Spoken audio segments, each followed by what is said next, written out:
Besabes, el katolika për këto, s'naldim se tjeta.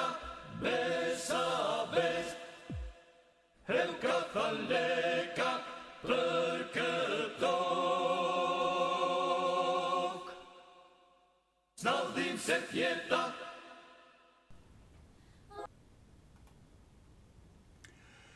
Përshëndetje të dashur miq, mirë se vini në episodin e 3 të Grit Roy Podcast.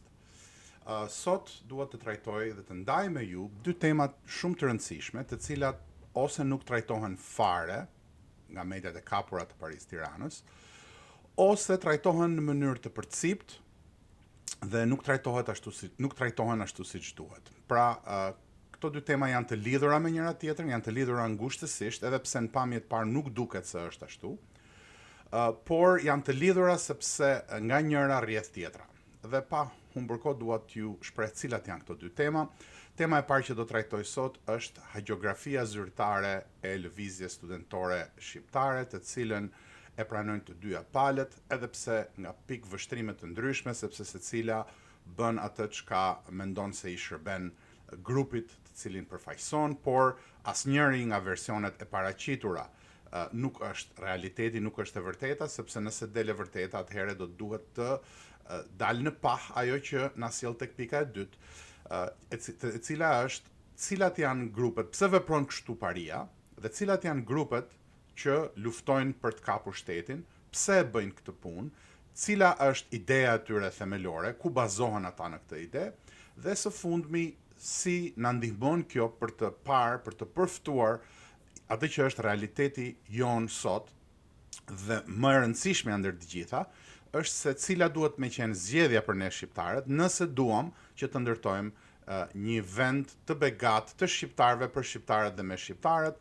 dhe për të ndërtuar ndoshta për herë të parë një komb të konsoliduar ku të përfshihen të gjithë shqiptarët nën parimet e kombëtarizmit, të cilat janë ato parime që për ditë më tepër po mbizotrojnë edhe në sferën ndërkombëtare. Pra, të dashur miq, këto do jenë të dyja temat dhe pa humbur kohë dua të filloj me temën e parë.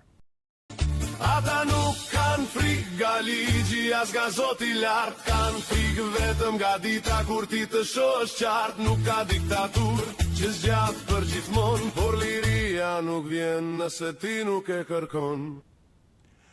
Për sa i përket historikut të lëvizjes studentore shqiptare, i cili kremtohet çdo fillim dhjetor në mënyrë të rreme nga shumë kush që nuk ka pasur asnjë lloj kontributi në të, por përrjedhoi edhe të krijimit të Partisë Demokratike Shqiptare, rrjedhës së ngjarjeve, kush mori vendime, cilat vendime u morën nga cilat grupe e të tjera. Ka disa fakte të cilat anashkalohen prej 30 e kusur vitesh tani më, me qëllim. Dhe këto fakte dua t'i rendis sot. Janë fakte të cilat janë pranuar në mënyrë të tërthortur si të drejtë për drejtë nga të paktën disa njerëz, por këto zëra kanë mbetur të vetmuar dhe media e kapur e Paris Tiranës nuk i jep shumë jehon këtyre. Le të shohim kush janë këto.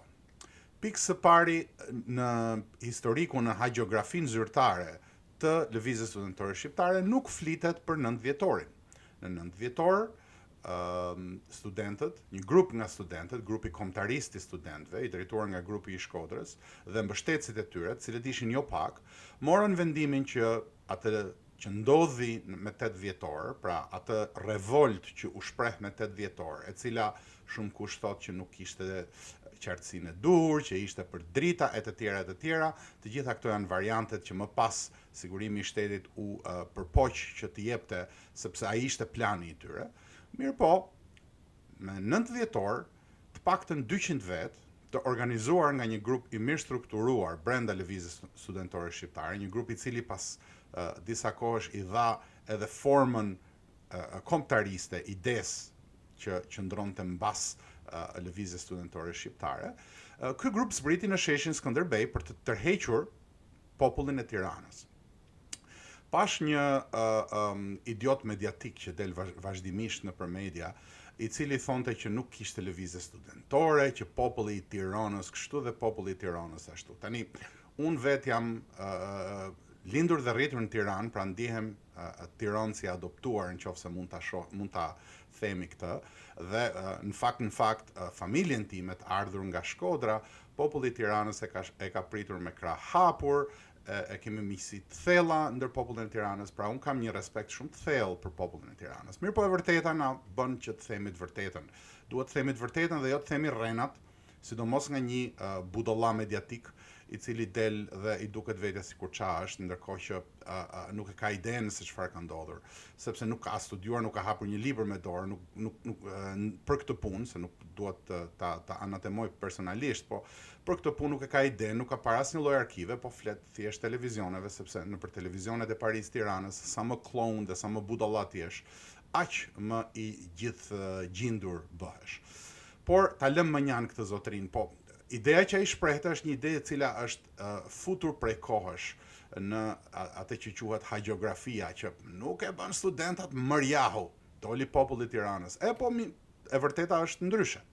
Dolën 200 heroj në 200 nuk është një numër i mirë përcaktuar, po një grup i madh po themi, diku rreth 200 njerëz, diku rreth 200 studentë, të cilët zbritën të organizuar grupe, dyshe, treshe, të cilët ishin të gatshëm të sakrifikonin që të mblidhej në shesh populli i Tiranës, dhe kjo lëvizje të mos mbahej e mbyllur brenda qytetit studenti, ku me një urdhër të ish-ministrit brendshëm Hekurani Saj vriteshin 10 apo 15 nga ata që njiheshin si udhëheqësit, dhe pastaj çdo gjë mbyllej.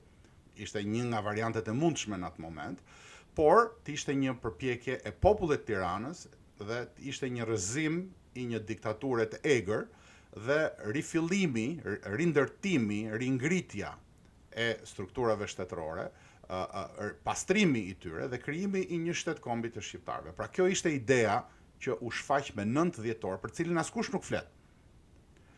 Pra me 9 dhjetor njerëzit vazhduan xhiron të qetë, askush nuk ju bashkëngjit studentëve, kishte grupe tifozësh që shkojshin të shihnin ndeshjen Tirana Partizani, dhe shumë prej këtyre që dalin sot televizioneve, që ju duket vete shumë të ditur, me shumë gjas kanë qenë ato grupet që shkonin për me pa ndeshjen Tirana Partizani, jo vetëm që nuk ju bashkuan studentave, po i lanë vetëm në mes të sheshit. Kjo është e vërteta, ky është realiteti. Tani do thoni ju, po pse duhet të besojmë ty ne? Pikës pari sepse kjo e vërtet është shprehur në kujtimet atyre që kanë qenë brenda. Dhe askush nuk ka dalë që ti mohoj këtë. Pra, me 9 dhjetor u bë një përpjekje për të masivizuar protestën, për cilën askush nuk flet. Qoftë dhe për ta hedhur poshtë, qoftë dhe për të thënë që nuk ishte tamam ashtu. Këta kanë gënjur për shumë çka. Pse nuk gënjejnë edhe për këtë datë? Pse nuk e nxjerrin këtë datë të zhvlerësuar, siç zhvlerësojnë shumë çka tjetër?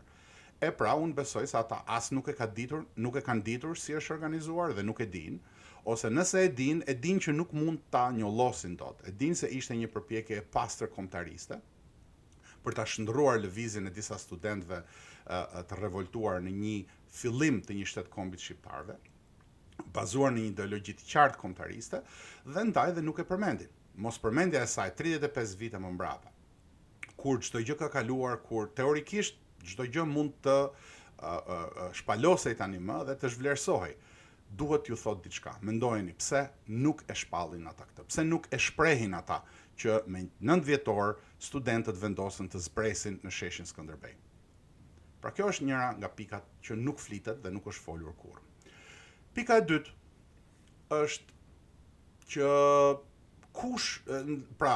pika e dytë është që flitet, thuhet, se intelektualët e krijuan Partinë Demokratike.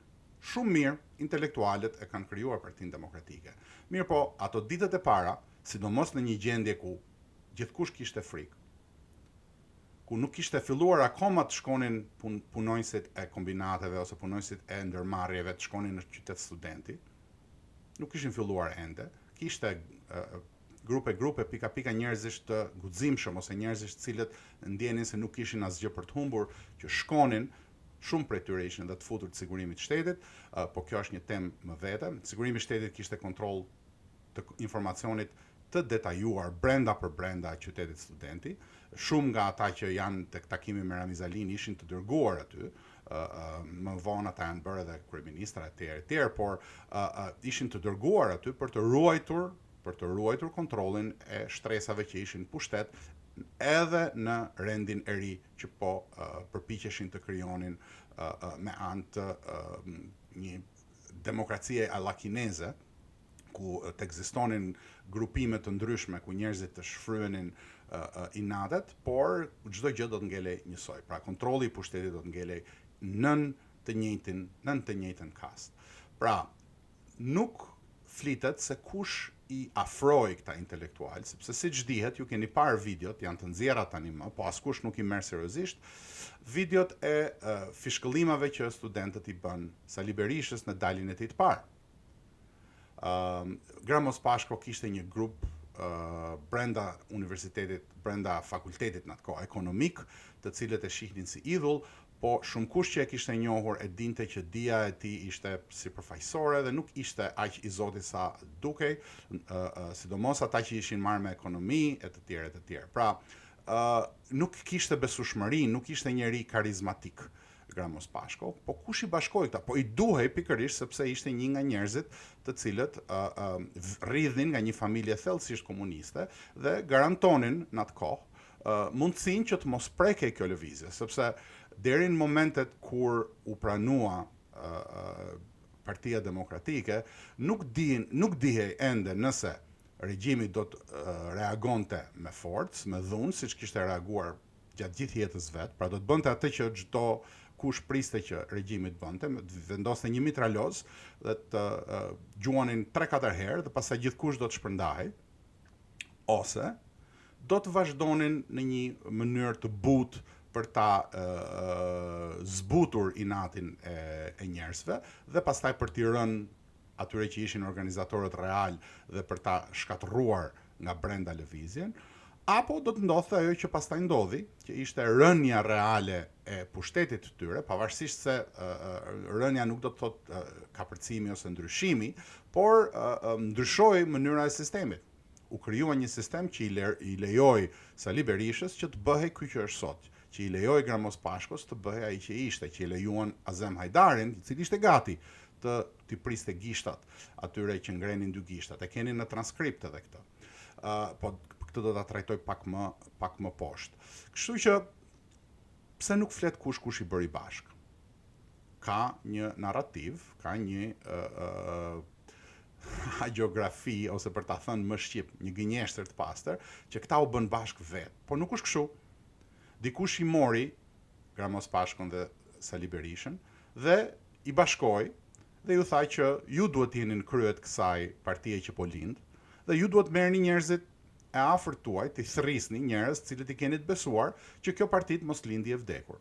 Dhe secili prej tyre thirrën njerëz të afërm dhe në fakt nëse i shihni njerëzit brenda atij të ashtu quajtur komisionit nismëtar, ishin të gjithë njerëz që kishin afërsi me njërin apo me tjetrin, të thirrur nga njëri apo tjetri, të pranuar si pjesë e grupit të njërit apo tjetri, të cilët më vonë u vërtetuan që ishin grupime brenda për brenda të thirrura nga këta njerëz dhe të cilët ishin aty për qëllime të vetat, jo detyrimisht për të bërë atë që duhej bërë. Pra, ka një histori, ka një të vërtet këtu, dhe e vërteta është që Gramos Pashkon dhe Sali Berishën i ka bërë bashk grupi i studentëve që organizojnë 9 vjetorin, që donte që kjo të ishte fillimi i një shtetkombit shqiptarëve, që ishte siç tha në një intervistë këtë vit Preç Zogaj, që ka qenë dëshmitar në ato kohë, që studentët jo vetëm që nuk e pranuan Sali Berishën, por e nxorrën jashtë, madje dikush thotë edhe e bështyn përpara se ta nxjerrnin jashtë, por kjo është një spekullim të cilin unë nuk mund ta vërtetoj dot. Po ashtu siç e ka pranuar vetë në videon që nxorra në episodin e 2. E keni, nëse doni, mund të shkoni në YouTube dhe ta shihni në episodin e 2 transkriptin ose zërin, audion e takimit shumë të butë, madje me tone jashtëzakonisht shumë të friksuara, të udhëheqësit legjendar të Partisë Demokratike, i cili i shpjegonte Ramiz Alis se ne shkuam atje me gjinushin, po nuk na dëgjoi njeri. Dhe gati sa u bë gati ta pranonte që ata na nxorën jashtë, po pastaj nuk e tha dhe këtë. Por aty duket qartë që çka tha Preç Zogaj tani në fund, ky është versioni i fundit i Preçit, është real, është e vërtet. Mirë, po të shikoni, ky version nuk është i ri. Pavarësisht se zoti Zogaj ka përdorur për të shitur librin e vet, bravo i qoftë, shumë mirë, po ky është një version që është sjell përpara në një libër tjetër të profesor Shenasi Ramës, i cili i ka dhënë me detaje. Nuk kemi nevojë që të marrim vetëm një burim. Ka një intervistë të vitit 1998 të njërit prej drejtuesve, Edvin Zhvarci, i dhënë në një portal, i cili është zhdukur tani më, por në atë intervistë shpreheshin qartë dhe me shumë konsekuencë të gjitha fazat që kaluan dhe vërtetoheshin të gjitha këto që po ju them unë sot. Nga njerëzit që kanë qenë brenda grupit, askush nuk ka dalë të thotë që versionet e ngritura nga libri Lëvizja Studentore Shqiptare i Shenasi Ramës janë të gabora. As Sali Berisha vet nuk ka dalë ta thotë këtë. Pse nuk e thotë këtë? Sepse ndoshta e di që e vërteta është ndryshe. Janë marrë me të tjera gjëra, janë marrë me njollosjen e figurës atij që ka shkruar librin, po kjo nuk ka lidhje me faktet. Ajo që ka lidhje me faktet është faktet janë ato që janë shprehur në atë dokument, në atë libër.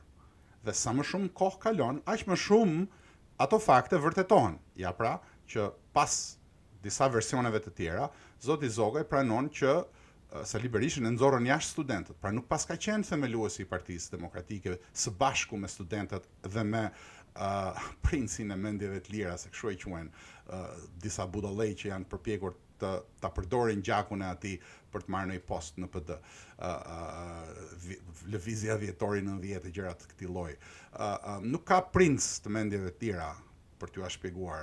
Nëse është princ, ka poshtë sklever dhe vartës.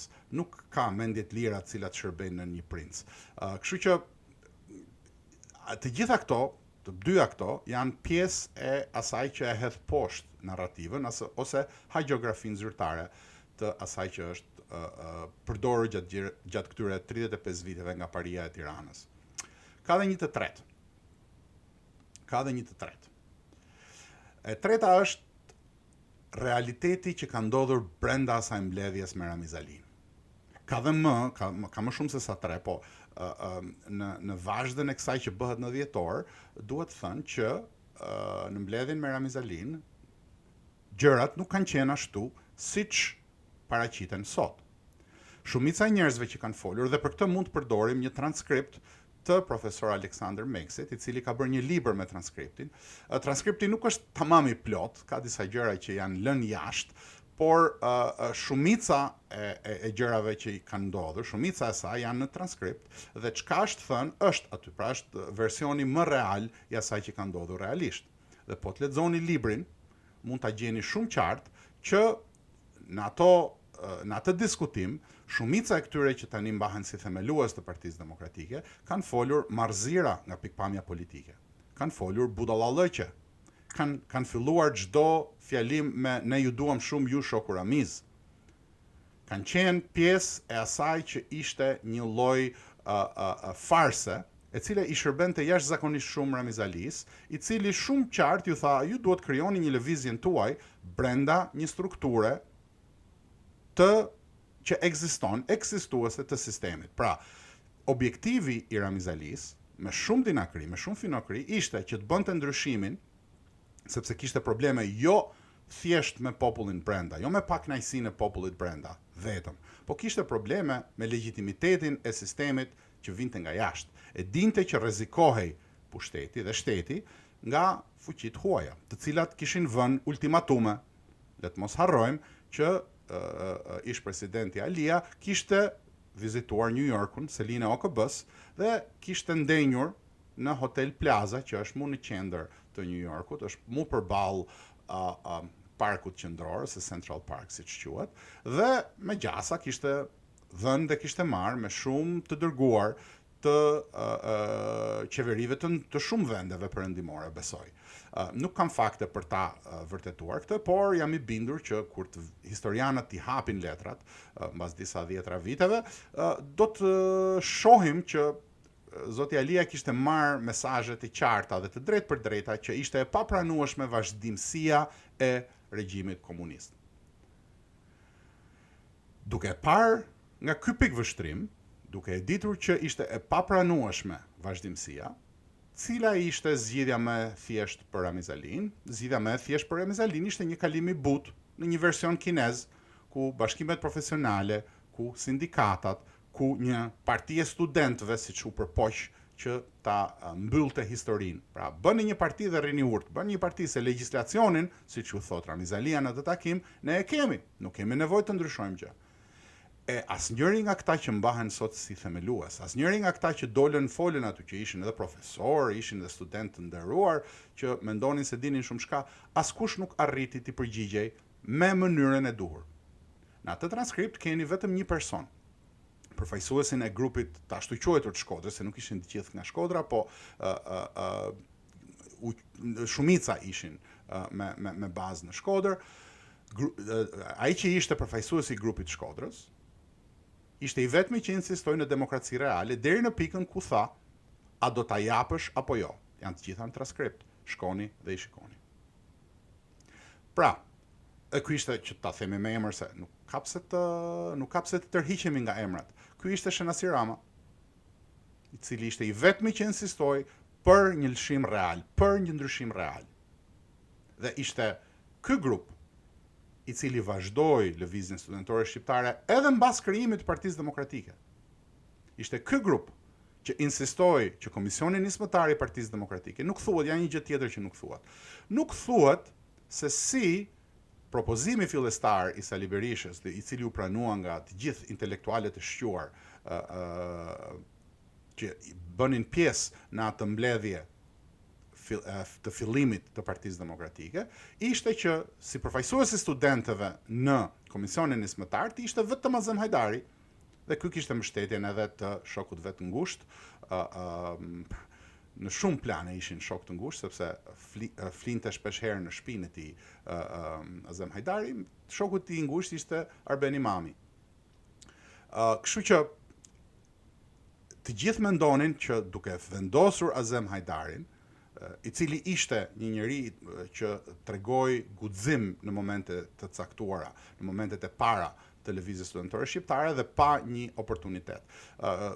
Më vonë do dalin faktet nëse ky ishte një kandidat partie, që ishte, nëse ky ishte i dërguar atje, por këto janë të parëndësishme. Në atë moment studentët besonin tek Azem Hajdari, sepse Azem Hajdari kishte shpërfaqur guxim. Ishte njëri i guximshëm dhe njëri që politikën e kuptonte, sigurisht duke ardhur nga malësia e Gjakovës, është një krahinë e cila e njeh shumë mirë mënyrën politike të komunikimit dhe mënyrën politike të sjelljes. Pra, Azem Hajdari ishte ai që ishte, por i duhet njohur guximi dhe marrja e nismës, e iniciativës në ato momente. Mirëpo, Azem Hajdari ishte po ashtu i kontrollueshëm.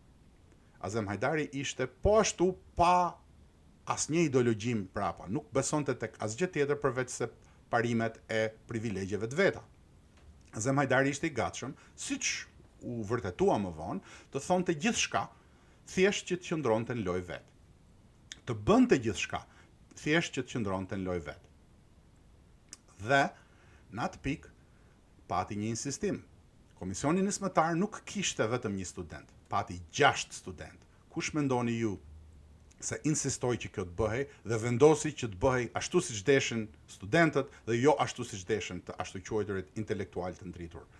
E pra ky ishte sërish grupi i Shkodrës. Morën 6 studentë dhe u vendosën aty, sigurisht. Aty u përfshin edhe njerëz të cilët ishin të kontrollueshëm, por rëndësi ka që studentët patën një përfaqësim të barabartë me intelektualet. Pra, fillimisht studentët e ruajtën kontrollin mbi Partinë Demokratike. Pra, çdo pushtet që mori Partia Demokratike, çdo frym që fitoi, ishte për hir për shkak të forcës morale që i dha lëvizja studentore shqiptare. Këtë nuk e thot askush. të gjithë flasin vetëm gjëra në tym, të gjithë flasin vetëm gjëra të cilat janë të cekta, të cilat nuk kanë asnjë lloj rëndësie se kush hyri nga doli, pse doli, qysh doli, askush nuk flet për këto çështje të rëndësishme. Pra, ku na sjell kjo bashkësi faktesh, ta themi në këtë lloj mënyre. Kjo bashkësi faktesh na çon tek pika e dytë që dua të trajtoj unë sot, e cila është që Paria e Tiranës është një derivat, pra ka dalë nga sistemi i mëparshëm, i cili u detyrua të transformohet. Pikës pari nga situata ndërkombëtare, por pikës dyti nga këmbgulja e studentëve për ta rrëzuar figurën e Enver Hoxhës. Nuk ishte çështja që të rrëzohej Gogoli dhe do të fitonin shqiptarët. Nuk ishte çështja aty. Rrëzimi i figurës Enver Hoxhës, të cilën do ta trajtoj më gjatë kur të vi shkurti, sepse atëherë është periudha. Kjo tregon që edhe lëvizja studentore shqiptare nuk mbaroi me Partinë Demokratike. Partia Demokratike vazhdoi të bëjë lërat e veta të pushtetit, madje u bë kundërshtare e rrept e lëvizjes studentore shqiptare. Një tjetër fakt që nuk flitet sot. Bashkohen këto, lëvizja studentore me Partinë Demokratike. Nuk është fare ashtu. Pavarësisht se shumë nga studentët zgjodhen rrugën më të thjeshtë, që ishte rruga e përfitimit të shkurtër, kapjes së ndonjë privilegji, marrjes së ndonjë makine, siç mori Azem Hajdari, ose disa gjërave të tjera, të cilat nuk po i them këtu sepse përbëjnë, thashë theme, shumë vulgare, por një grup studentësh u treguan idealist edhe aso kohë, një grup jo i pakët studentësh, vazhduan grevat, vazhduan protestën e tyre, vazhduan rrugën e tyre drejt një shtetkombi të shqiptarëve, betoheshin në flamur pa yll, që në atë kohë nuk betoheshin në parimet e demokracisë liberale, të cilat i përqafuan me shumë entuziazëm udhëheqësit e ri, cilët sapo kishin hequr, deri një farë kohë as nuk e kishin hequr xhaketën e Partisë Komuniste, por ajo që ndodhi është që askush nuk deshi që të rrëzohej figura e Enver Hoxhës. Figura e Enver Hoxhës duhet rrëzuar sepse ishte një shtet i tërë që mbahej peng. Një grup i madh shtetarësh. Mos harroni, Ramiz Alia, kur i fliste Komitetit Qendror, edhe këto kanë dalë për ato emisionet e darkave ku thuhet shumë po nuk shpjegohet asgjë. Kishte thënë që në një nga ato mbledhjet e Komitetit Qendror, kishte thënë që sa për kuadro kemi kuadro për të bërë 7 shtete, 7 komitete qendrore, sepse Partia e Punës ishte shumë e saktë në formimin e kuadrove të saj, i fillonte herët, i fuste në rrjedhën e vet dhe i kishte për shumë kohë besnik. Që do të thotë që nuk mungonin kuadrot. Mund të hiqeshin një palë, të hiqeshin anëtar të byros dhe të vinin një palë të ri. Problemi ishte që kjo ishte papranueshme për të huajt dhe situata ekonomike nuk e lejonte Ramiz Alin që të mbetej fanari pamposhtur. Dhe për këtë arsye, shumica e njerëzve që ishin pjesë të këtyre instancave shtetërore, pa të cilët nuk mund të bëhej dot edhe shteti i ri, ishin peng sepse në atë pozicion, në ato kushte i kishte sjell regjimi i Enver Hoxhës. Pra ata kishin një besnikëri që lidhej pikërisht me figurën e Enver Hoxhës. Këtë arritje të madhe të demokracisë shqiptare, të asaj që quhet sot demokracia shqiptare, e kanë bërë studentët përkundër Partisë Punës, përkundër Partisë Demokratike, përkundër Sali Berishës, përkundër Azem Hajdarit, i cili shkoi në grevë dhe u përpoq të nxirrte nga greva me gënjeshtra, dhe të cilin e vun, edhe kjo nuk thuhet sot, po në shkurt ndoshta mund të diskutojmë edhe këto, e vun që të ruaj banjon. Aty ku një nga njerëzit e tjerë të lëvizjes që mbahet si personazh shumë i spikatur, ishte duke bërë ca punë të tjera. Pra, të gjitha këto janë të vërtetat që sot nuk thuan. Shkoni dhe kërkojini dhe shihni nëse përkojnë me realitetin ato që ju thonë ata. Por më rëndësishme nuk është që të marrim kush i ka bërë kë, nuk është çështja kush del i parë. Çështja është pse gënjejnë këta. Nëse thua të vërtetën, të therasin budalla, nëse shet gënjeshtrën, të mbulojnë me para. Pika e dytë ka të bëj me disa pyetje, të cilat unë dua t'ju a bëj ju sot, duhet t'ja bëjmë vetes ndërkohë, por gjithashtu të përpiqem t'ja disa përgjigje për këto pyetje. Pikë pari, pse jemi ne sot këtu? Pse sillet kjo pari në këtë mënyrë anti-shqiptare? Pse sillen këta kësaj? Pse këtyre nuk ju ndjen për shqiptarët? Apo për fatin ton? Dhe thjesht shohin punët e veta, aferat e veta, poshtërsitë e veta, llumin që i mbulon. Pse populli shqiptar, kjo është më e rëndësishme ndër të gjitha nga këto pyetje, pse populli shqiptar e pranon kriminalizimin e skajshëm shoqëror dhe bashkjeton me këtë pari në këtë lumnaj? Ka disa arsye, fatkeqësisht do më duhet që të bëj një parantezë teorike, por do të përpiqem ta thjeshtoj sa më shumë për ta bërë të kapshme nga gjithkush, sepse nuk ka ndonjë filozofi shumë të madhe, thjesht duhet shpjeguar me termat e duhura. Do të fillojmë nga ajo që motivon njerëzit. Çfarë i motivon njerëzit, çfarë duan njerëzit nga jeta, çfarë kërkojnë ata nga shoqëria, çfarë kërkojnë ata nga grupimet shoqërore, nga organizimi shoqëror. Gjëja e parë që kërkojnë njerëzit është siguria e tyre fizike dhe ekonomike. Dhe këto të dyja shkojnë në sintezë, sepse njëra pa tjetrën bëhet e pamundur. Pra, pikë së pari njerëzit duan të jenë të sigurt fizikisht, por edhe ekonomikisht. Pra, motivimi për veprime të gjitha llojeve brenda shoqërisë, i gjithkujt niset nga këto dy aspekte. Por, njerëzit nuk janë vetëm jetë ekonomike, nuk mund të mbështeten dot vetëm te këto dy aspekte. Njëri nga aspektet e tjera, të cilët janë shumë të rëndësishëm, është një aspekt psikologjik në fakt, është që në një pikë ose në një tjetër të gjithkujt, të jetës së gjithkujt. Dhe këtu po flas për njerëzit që mendojnë, ajo që latinisht quhet homo sapiens, pra njerëz që dinë të mendojnë dhe ja bëjnë pyetjen vetes. Njëra nga pyetjet më të mundimshme për gjithkënd është pse jam unë këtu? Shumë kush e gjen përgjigjen tek Zoti, shumë kush e gjen përgjigjen tek mënyra të tjera të ndërveprimit shpirtëror midis njerëzve e të tjera e të tjera. Por politikisht kjo përkthehet në një formë tjetër. Përkthehet në një formë e cila ka disa lloje të ndryshme organizimesh. Pra, pse jam unë këtu kërkon një përgjigje. Kujt i përkas unë, cilit grupi përkas unë dhe çfarë duhet bëj unë brenda këtij grupi. Pra, çdo njeri nuk jeton në mënyrë si murg, në mënyrë të vetmuar. Ka njerëz që e bëjnë këtë zgjedhje, po ato nuk janë shumica e njerëzve. Shumica e njerëzve kërkojnë të jetojnë në bashkësi. Dhe parimet që i drejtojnë këto bashkësi, pse jemi mbledhur në këtë bashkësi, këto janë shumë të rëndësishme.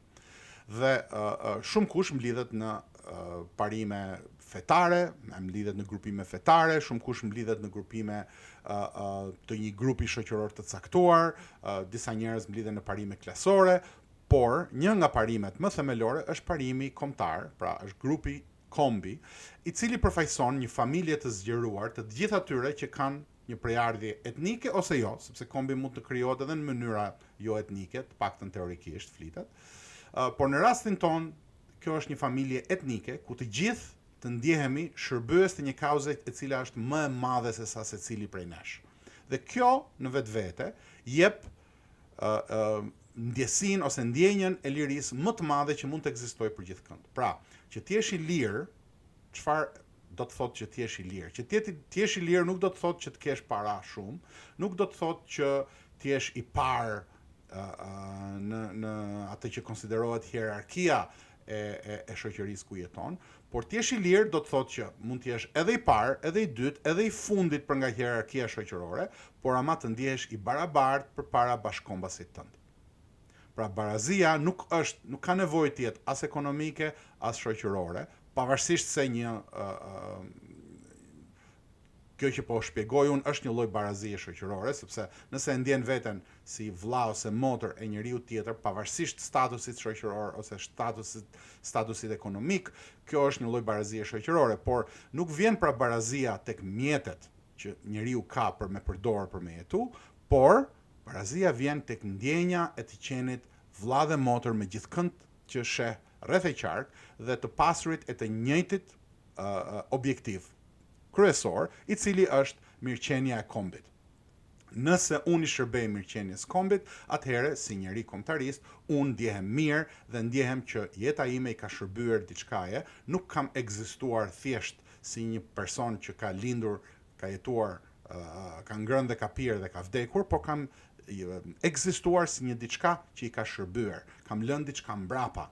Është një këngë e një këngëtari amerikan, i cili i ja kushton të gjithë këngën pikërisht kësaj, përpjekjes në një shoqëri kapitaliste për të lënë diçka mbrapa.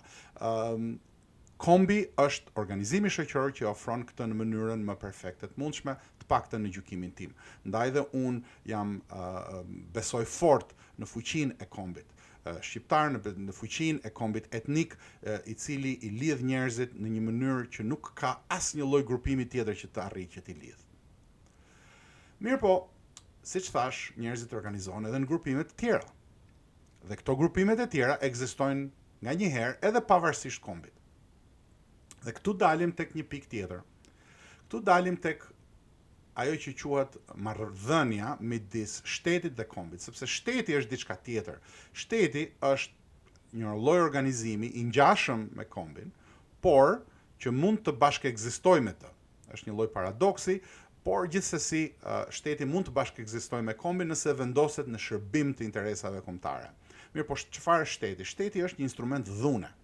Është një instrument legjitim dhune, të cilit ja lejojmë, të cilit ja japim të drejtën, të gjithë në mënyrë implicite ose eksplicite, pra ose drejt për drejt duke thënë mirë është që ta bëj shteti këtë detyrë, ose në mënyrë thjesht duke e pranuar autoritetin e shtetit, edhe kjo është mënyra implicite. Pra, shteti është organizmi që përdor dhunën në mënyrë legjitime brenda shoqërisë. Dhe shteti rregullon marrëdhëniet midis njerëzve, pra shteti është një organizëm jashtëzakonisht shumë i rëndësishëm. Dhe këtu tani bëhet ndarja, këtu dalim tek ajo që është pika kyçe e kësaj që du të them sot. Pa dashur që të zgjatem shumë teorikisht, sepse teoria nuk i shërben kujt, njerëzit duan zgjidhje praktike. Dhe unë do të përpiqem që t'jap një shpjegim praktik të asaj që po ndodh, pse paria sot po lufton deri në vdekje. I ka shpallur luftë të hapur tani më. Jo më larg se sot kryeministri praktikisht vazhdoi hapi një betejë të re me Shtetet e Bashkuara të Amerikës, duke thënë që drejtësia duhet të reformuar. Sepse drejtësia është linfa e shtetit. Dhe pa drejtësinë, pa kontrollin e drejtësisë, nuk mund ta kesh kontrollin e plot shtetit. Dhe paria e Tiranës kërkon kontrollin e plot shtetit, sepse me anë të kontrollit të plot shtetit i ka dhënë vetes siguri fizike dhe siguri ekonomike. Pra, ka krijuar sintezën e vet të sigurisë. Çfarë do të thotë kjo? Kjo e bën parinë e Tiranës armikën numër 1 të kombit shqiptar. Është afërmend, prandaj ju shpjegova teorinë deri më tani, sepse del fare qartë që paria e Tiranës, me sjelljen e vet, me mënyrën se si e ka vendosur veten përkarshi popullit shqiptar, është armikja kryesore e popullit shqiptar, në të njëjtën nivel me armiqtë e huaj. Pra, armiqtë e një kombi mundet të jenë të brendshëm, siç është paria e Tiranës, dhe mund të jenë të jashtëm. Jashtë e dim kush janë armiqtë tan, fillon diku në Beograd, përfundon në Athinë, e më gjerë, po gjithsesi armiqtë që duan të mos ekzistojnë shqiptarët si komb, janë të ditur, të paktën në rajonin ku ekzistojmë ne. Mirë po, armiku i brendshëm është paria e Tiranës. Pa mposhtur ose pa transformuar parinë e Tiranës, në cilën do lloj forme që ky transformim të vi. Pa u transformuar kjo nga një pari sektare që i shërben grupimeve të tjera, që i shërben paras dhe lekut, që i shërben thjesht ekzistencës së tyre në pushtet, thjesht kontrollit të tyre për mbi shtetin, sepse pa kontrollin për mbi shtetin këta janë askushi. Dhe këtë ju mund ta vërtetoni, nuk keni nevojë për teori. Është ajo shprehja e famshme që qarkullon nëpër gjithë Shqipërinë, nën Z ose nëpër tavolina, që pushteti në Shqipëri është i gjithmonë i pasigurt. Pse? Sepse kur je në pushtet, të gjithë të heqin kapelen dhe të përshëndesin shefi ose shefi kështu, shefi ashtu, shefi ashtu. Kur bie nga pushteti janë gatshëm të gjithë që të shkelin me këmbë. Pse? sepse thellë, askush nuk e di se çfarë mendojnë shqiptarët. Askush nuk e di se sa legjitimitet ka kjo pari. Dhe unë do guxoja të thoja që në këtë pikë legitimiteti i kësaj parie është në fund të këmbëve. Mirë po, këta gënjejnë me dukshmërinë, sepse në dukje, njeriu më i urryer sot në shtetin shqiptar, ose të paktën të themi njëri nga njerëzit më të urryer, i cili është kryeministri, mbledh njerëz nëpër salla, mbledh njerëz nëpër mitingje, të gjithë i servilosen në një mënyrë nganjëherë edhe të vështirë. Unë do t'ju ftoja që të mendonit që historikisht ka ndodhur kështu, që në një farë mënyre njerëzit përpiqen që të mbijetojnë, duke bërë gjithçka që është e mundur për të mbijetuar për sa kohë që ju garantohet siguria fizike dhe ajo sinteza e famshme që e përmenda pak më parë, dhe siguria ekonomike. Mirë po, paria e Tiranës ka filluar të humbë shkëlqimin e vet nga ky pikëvështrim.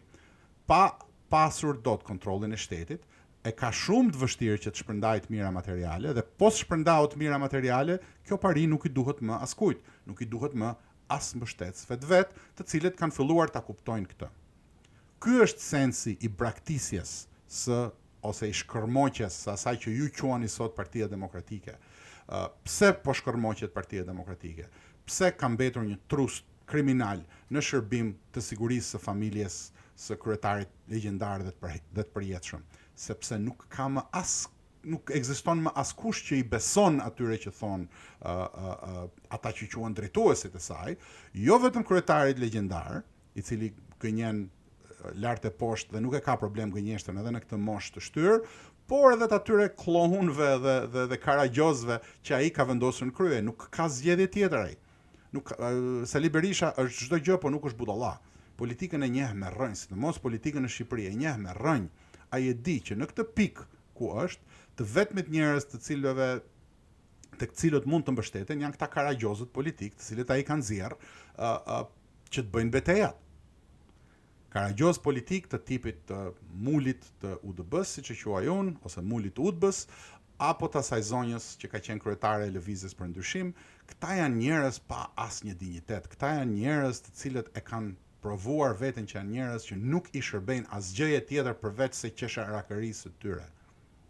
Dhe janë aq qesharak sa që një qesharak tjetër po ju bën luftë brenda partisë për t'ju marrë fronin. Gjë që është qesharakën vetvete, sepse nuk mund të marrësh fronin e mbretit ndërkohë që mbreti e ka caktuar me detyrim që kjo është një parti familjare tani më. Pra, pse po dështon Partia Demokratike, që ka dështuar e dihet, po ju a kemi thënë prej vitesh që i ka mbaruar vaji kandilit, po pse po filloni ta besoni për ditë më tepër që Partia Demokratike ka mbaruar, është e kryer, do të shkërmoqet pak nga pak, është thjesht një instrument i cili i shërben sigurisë së familjes Berisha tani më. Asaj sigurisë fizike dhe ekonomike, sepse ende këta i ndajnë tenderat ekonomik. Kishte nxjerr dikush në Facebook një listë të gjithë tenderave që kanë marrë njerëzit e afërt ose firmat e afërta me atë të ashtu quajtur në opozit sot, që janë miliona e miliona euro, cilat këta i kanë marrë në kohën e Edi Ramës dhe vazhdojnë t'i marrin sot e kësaj dite. Ndërtohen pallate mund në mes të Tiranës për firmat që praktikisht punojnë për familjen Berisha. Pra, këta sigurinë ekonomike dhe fizike garantojnë vetëm duke qenë në krye të kësaj të ashtu quajture opozit.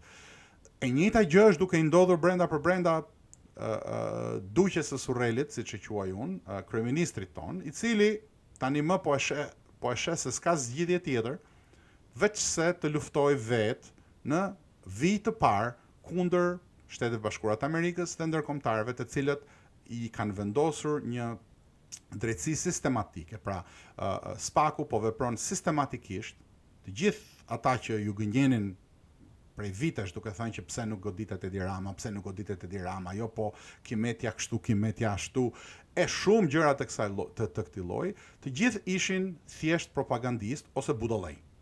Idiot të dobishëm, shpesh herë ka idiot të dobishëm. SPAK-u filloi si një organizëm pa këmbë në tokë, i vendosi këmbët në tokë, u vendos si një organizëm që kishte rrënjë, të cilat nuk janë brenda Paris Tiranës, vetëm gjysma pothuajse e Spakut ka rrënjë të lidhura me Parinë e Tiranës, po ajo gjysma, siç e pat, dështoi që të marrë drejtimin e Spakut. Pra Spaku u konfirmua si një instrument jo në duart e Parisë së Tiranës. Dhe mbasi u konsolidua, filloi të krijojë sistematikisht një ashtu quajtur çështje korruptive, të bazuar në shumë çështje të ndryshme, pra secila çështje individualisht është çështja e madhe që fajson duqjen e Surrelit, të plot fuqishmin e shtetit Tiranës, shtetit të Parisë Tiranës sot, i cili tani më e ka parë që të gjitha manovrat e tija bizantine, me gjithë aftësinë e vet të pa llogaritshme, është vërtet një e ka treguar veten vërtet një politikan me shumë nuhatje duqja i Surrelit, e megjithatë tani më duket se sharra e ka mbetur në gosht. Nuk duhet ta gënjejmë veten, ende nuk ka përfunduar ndeshja. Vendimi i gjykatës kushtetuese tregon pikërisht këtë, por ama duhet parë me vendosmëri që këta të gjithë bashkë, pikë pari punojnë të gjithë bashkë. Pikë së dyti, këta kanë vetëm një objektiv: mbajtjen e shtetit nën kontroll për të ruajtur sintezën e tyre të sigurisë, ose për të ruajtur pronat që kanë vjedhur dhe për të ruajtur kokën. Kjo është sinteza e sigurisë, është prona plus koka, kështu mendojeni. Sepse po dole nga politika shqiptare nuk ketë sigurt as pronat, as kokën. Nuk ketë sigurt edhe ca gjëra të tjera, po këta nuk e vrasin shumë mendjen për bashkëshorte, për gjëra të tilla.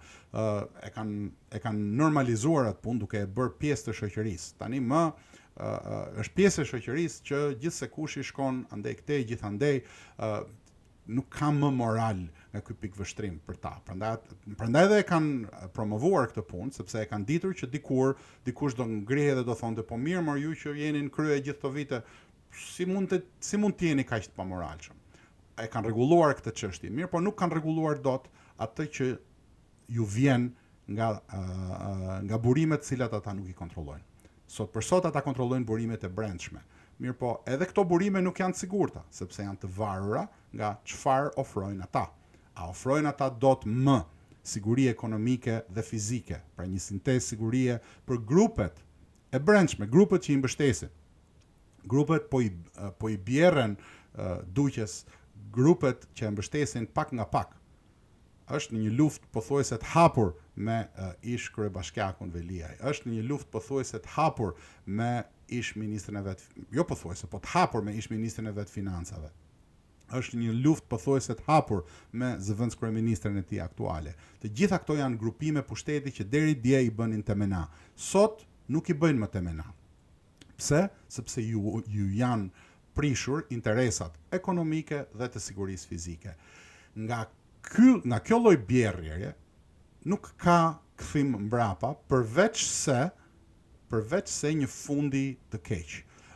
Megjithatë unë nuk ja uroj askujt fundin e keq. Unë jam gjithmonë që shqiptarët ne këta jemi, ne duhet të merremi vesh me njëri tjetrin, por ajo që është më e rëndësishmja dhe që dua ta theksoj edhe një herë, dhe që duhet që të mbetet çështja më themelore e këtyre minutave të cilat unë po ju harxoj, ju kërkoj ndjes për këtë, është shqiptarët sot janë në një moment kritik të historisë së tyre.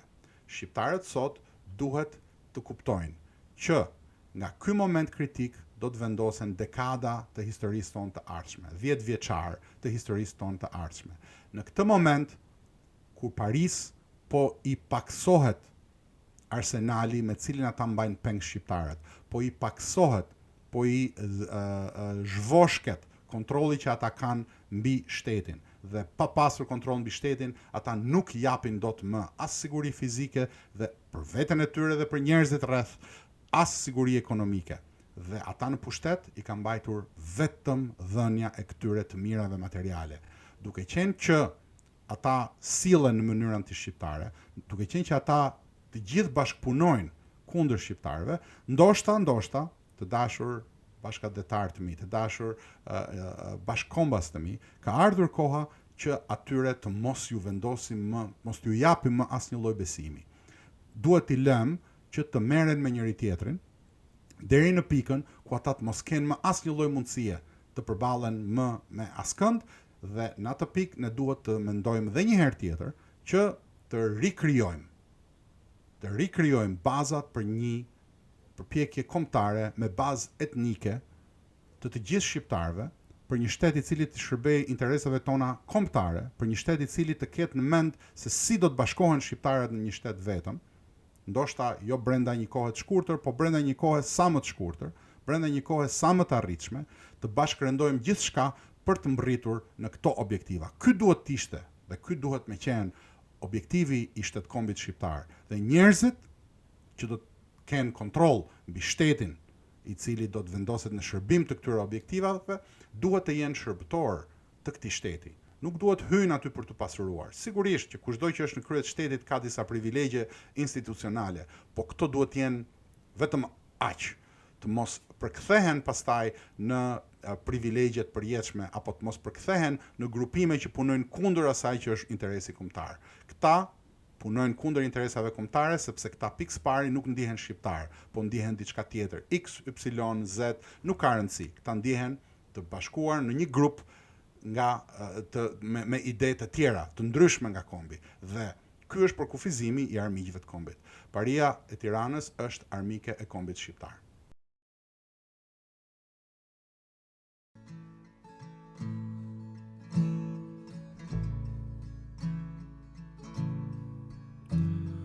I cannot say that I know you well, but you can't lie to me with all these books that you sell. I'm not trying to follow you to the end of the world. I'm just trying to leave something behind.